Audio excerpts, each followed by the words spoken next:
The passage that we heard from Luke today is not one that is read all that often in services. It's a difficult one. It shows Jesus arguing with Sadducees about the resurrection. Now, this is something of oversimplification, but the Sadducees as a group generally did not believe in the resurrection, while the Pharisees, on the other hand, did. And while Jesus was quite scathing of the Pharisees on many occasions, his theology was actually closer to theirs than that of the Sadducees. The Sadducees were generally wealthier and more powerful class within Jewish society and probably better educated than most. The question they put to Jesus about the woman with the 7 husbands was like a standard test case. Clearly they felt this was a very clever argument that pretty much dismissed the rational case for any kind of life after death. Now, the event described in the Gospel probably would have been something of a public spectacle. People standing around watching. What's he going to say? How is he going to respond?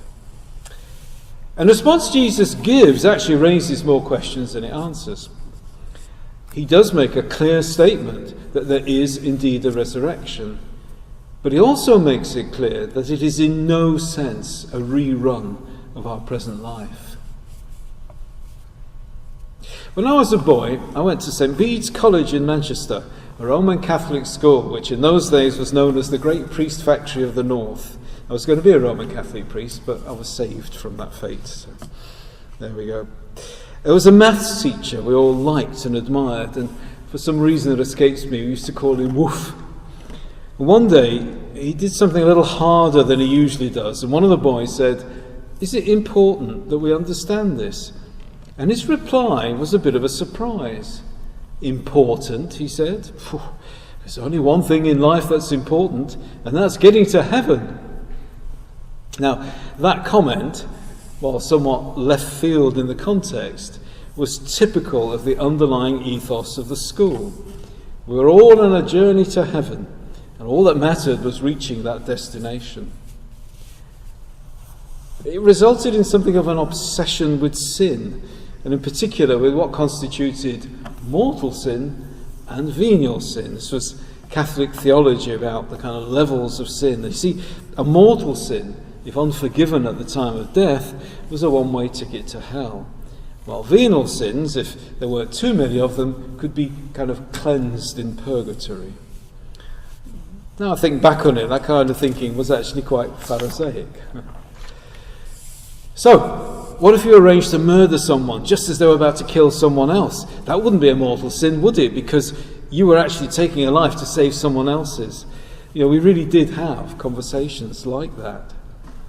We also had a highly speculative conversations about what it would be like in heaven. Sometimes, as teenage boys, we would conclude that heaven might be quite boring because the things we really liked doing were a bit sinful and probably wouldn't be allowed in heaven. Now, Jesus appears in our passage to be telling us something concrete about heaven. He tells us, by implication, that not everyone will be worthy of heaven, which is actually quite scary. By saying that people won't marry or be given in marriage, he implies that we won't be living according to the usual social conventions, the usual human conventions. He tells us we'll no longer die, but be like the angels. However, since we don't know what the lives of angels are like, other than that they like singing a lot, that doesn't tell us much at all. We will be children of the resurrection. Again, what that means is not clear.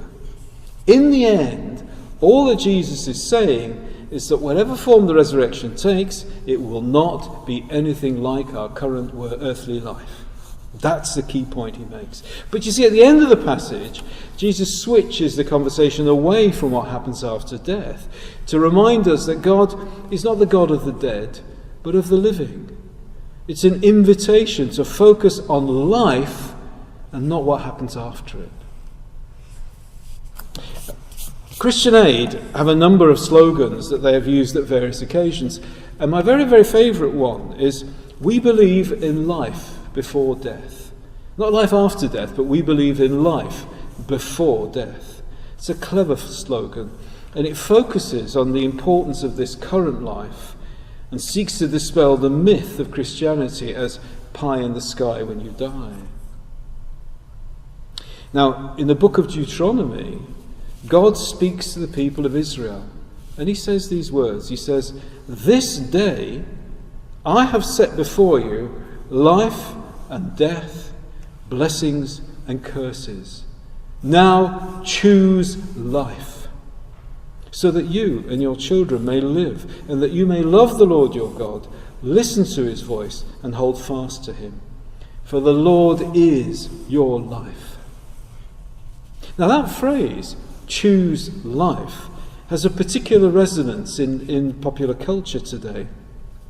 Rather than being the words of God echoing down the centuries, it actually refers to the film Trainspotting, which Ewan McGregor became famous. It's a film about a heroin addict attempting to get clear of a habit and the associated culture of heroin addicts. And there's a voiceover monologue that's become quite famous and has the character of a litany, and it begins like this: choose life, choose a job, choose a career, choose a family, choose a dirty big television, choose washing machines, cars, and it goes on, listing all those things that make up a TV advertiser's image of the perfect life. Now the character speaking these words despises the things in his list.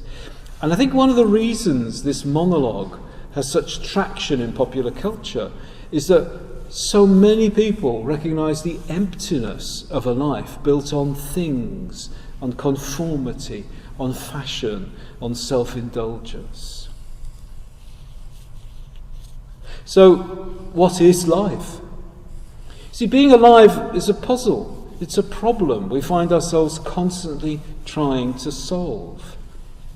One might say we're thrown into life, running, trying to catch up. And at the point at which we just about begin to get our bearings, we realise that it isn't going to be bothering us for much longer. This image of being thrown into life, it captures that feeling these days that's called postmodern bewilderment. But it's always been a feature of life, that sense that just when we think we have a grip on things, it slips through our fingers and life gets complicated. Now, Jesus actually offers a way of dealing with that problem. It's actually quite simple. Start again, he says, but this time put me at the centre. Start again, but put me at the centre. Because what we do in our earthly life matters.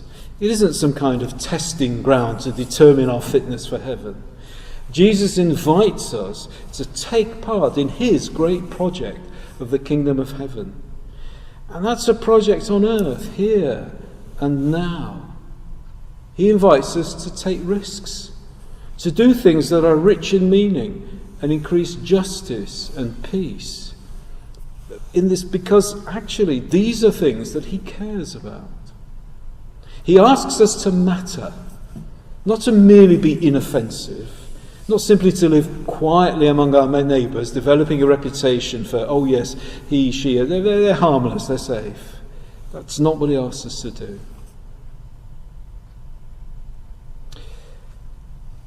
In her last days, Peter Pickett's wife, Janet, she read a book by Tom Wright called Surprised by Hope. If you come early before the service, Kate Dillaway will let you order a copy, because I really recommend it to you. It's a good read. It's about life and hope and what the future might hold after death. One of the things he says that I really like in this book is he says, nothing is wasted in God's economy. That whatever we do in this life that seeks to build the kingdom will be perfected in a new heaven and a new earth. He actually asks us to take seriously that passage at the end of Revelation about the new heaven and the new earth. And so I'm going to use that as an ending, but also as a prayer. Then I saw a new heaven and a new earth. For the first heaven and the first earth had passed away, and there was no longer any sea. I saw the holy city, the new Jerusalem, coming down out of heaven from God, prepared as a bride, beautifully dressed for her husband. And I heard a loud voice from the throne saying, "Look, God's dwelling place is now among the people, and he will dwell with them. They will be his people, and God himself will be with them and be their God. He will wipe every tear from their eyes. There'll be no more death, or mourning, or crying, or pain, for the old order of things has passed away." Amen.